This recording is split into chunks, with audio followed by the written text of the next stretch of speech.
Hi friends, welcome to Rahman's gardening YouTube channel. So ఇవాళ long video ఏంటంటే నేను ఈబో powder అనేది ప్రిపేర్ చేస్తున్నాను నా ప్లాంట్స్ కోసం.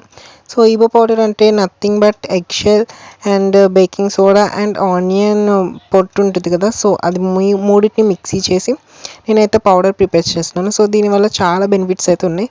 సో ఫస్ట్ అయితే ఎలా ప్రిపేర్ చేద్దాం చూద్దాం. సో మనకి మెయిన్ ఇంగ్రీడియంట్స్ వచ్చేసి ఎగ్ షెల్స్ తీసుకోవాలి. సో దట్ ఇవి ఏంటంటే ఎండలో బాగా ఆరి ఉండాలి. సో జస్ట్ విరిపితే చాలా క్రంచీగా సౌండ్ అనేది రావాలి. అండ్ ఇక్కడ వీడియోలో చూపిస్తున్నాను కదా, ఇదైతే బేకింగ్ సోడా అనమాట. నేను చూడండి కొంచెం అయితే తీసుకుంటున్నాను. సో మీకు బేకింగ్ సోడా అవసరం లేదంటే మీ ప్లాన్స్కి you can also try turmeric also in this place. Turmeric కూడా తీసుకోవచ్చు. నేనైతే బేకింగ్ సోడా తీసుకున్నాను ఎందుకంటే నా మొక్కల్లో శంఖం పురుగులు కొన్ని ఉన్నాయి కాబట్టి. సో టు కిల్ దెమ్ నేనైతే కొంచెం బేకింగ్ సోడా తీసుకున్నాను. సో ఇవి మూడు అయితే మెయిన్ ఇంగ్రీడియంట్స్ అనమాట. సో ఈ మూడింటితో నేను అనేది ఈబో పౌడర్ తయారు చేస్తాను. సో ఫస్ట్ అయితే ఎగ్ షెల్స్ కూడా చాలా మంచిగా క్రంచిగా అలా ఉండాలన్నమాట. అంటే జస్ట్ విరిపితే చాలా క్రిస్పీగా అలా సౌండ్ రావాలన్నమాట. అండ్ నెక్స్ట్ వీటిలో తడి మాత్రం అసలు చుక్క కూడా ఉండకూడదు అనమాట. బికాజ్ ఎక్కువ తడి ఉంటే ఎక్కువ రోజులు కూడా స్టోర్ చేసుకోలేము. సో ఇక్కడ నేను మిక్సీ జార్ చూపిస్తాను కదా, దీంట్లో కూడా అసలు తడి లేకుండా మొత్తం తుడిచిపెట్టుకోవాలన్నమాట. అండ్ నెక్స్ట్ ఈ ఎగ్ షెల్స్ మొత్తం ఒక మిక్సీ జార్లో యాడ్ చేసుకున్న తర్వాత ఇంకా ఆనియన్ అది కూడా యాడ్ చేసుకోవాలి. అండ్ కొంచెం లాస్ట్లో బేకింగ్ సోడా యాడ్ చేసుకోవాలి. If you wanted to add turmeric also for your plans you can add.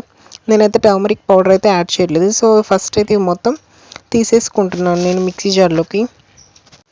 ఇంకా ఈ ఎగ్ షెల్స్ మొత్తం ఇలా తీసుకున్న తర్వాత మనం 1 వీక్ వరకు ఈ ఎగ్ షెల్స్ నార్మల్గా అయితే ఎండలో ఆరబెట్టాలి. సో దట్ మనకి తడి అనేది ఉండదు, మనం ఎక్కువ రోజులు కూడా స్టోర్ చేసుకోవచ్చు. నేనైతే అలానే చేశాను. 1 వీక్ బిఫోర్ అయితే ఎగ్ షెల్స్ని ఆరబెట్టాను. అండ్ నెక్స్ట్ ఈ ఎగ్ షెల్ పెట్టేసిన తర్వాత ఎగ్ షెల్ దాంట్లో అండ్ నెక్స్ట్ ఆనియన్ పీల్ ఉంటుంది కదా, సో చాలామంది వరకు వేస్ట్గా పడేస్తారు. దీనివల్ల చాలా బెనిఫిట్స్ అయితే ఉన్నాయి మొక్కలకి. సో మీరు ఈసారి నుంచి పడేయకుండా ఇలా స్టోర్ చేసుకొని ఉంచుకోండి. అండ్ ఇది కూడా యాడ్ చేసేసాను. అండ్ నెక్స్ట్ లాస్ట్లో వచ్చేసి నేను ఈ బేకింగ్ సోడా అయితే యాడ్ చేస్తాను. సో ఇవి రెండు అనేది ఈక్వల్ రేషియో అన్న ఉండొచ్చు, లేకపోతే ఎగ్ షెల్ పౌడర్ కొంచెం ఎక్కువన్నా తీసుకోవచ్చు మీరు.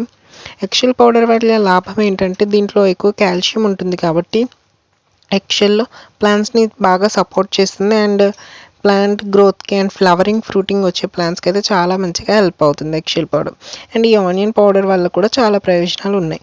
అండ్ ఈ బేకింగ్ సోడా యాడ్ చేయడం వల్ల ఏమన్నా చిన్న పురుగులు రూట్ సిస్టంలో ఉంటే సో వాటిని నివారిస్తుంది. ఇదైతే తీసుకున్నాను కదా, ఇప్పుడు నేను ప్రతి ప్లాంట్కి ఒక్కొక్క స్పూన్ తీసుకొని ప్రతి ప్లాంట్కి అనేది యాడ్ చేస్తాను. సో ఇది గాలికి పెడితే మొత్తం ఎగిరిపోతుంది. సో ఫాస్ట్గా అయితే యాడ్ చేసుకోవాలి. మీకు కావాలంటే మీరు స్టోర్ చేసుకోవచ్చు. సో ఒక్కొక్క ప్లాంట్కి ఒక్కొక్క స్పూన్ చొప్పున వేసుకుంటే చాలా మంచిగా ఉంటుంది. అండ్ మీరు ఇది ఎక్కువ కూడా వేయలేము. సో ఇది ప్రతి ప్లాంట్కి కూడా ఒక్కొక్క స్పూన్ చొప్పున వేసేస్తున్నాను. సో ఇది అయితే మీరు వీక్లీ వన్స్ ఆర్ ట్వైస్ అనేది వేయాలి. సో దట్ మీకు మంచిగా బెనిఫిట్స్ అనేవి ఉంటాయి. సో దీంట్లో నేను మామూలుగా అయితే నార్మల్గా షెల్స్ అనేది వేస్తాను, ఎగ్ షెల్స్.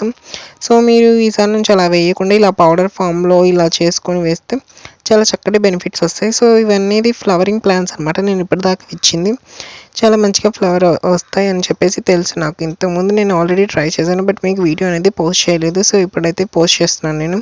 అండ్ ఇది వచ్చేసి రోజ్ ప్లాంట్ అనమాట. దీంట్లో బ్లాక్ సాయిల్ అనేది కలిపి ఉంది కాబట్టి దీనికి కూడా ఇచ్చేస్తున్నాను. చాలా మంచిగా వస్తాయి రోజెస్ ఫ్లవర్స్ కూడా.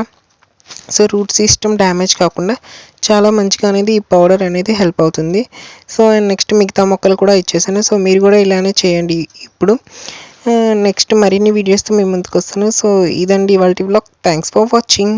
నా ఛానల్ని ఇప్పుడే సబ్స్క్రైబ్ చేసుకొని బెల్ సింబల్ని ఆన్లో పెట్టుకోండి. Thank you.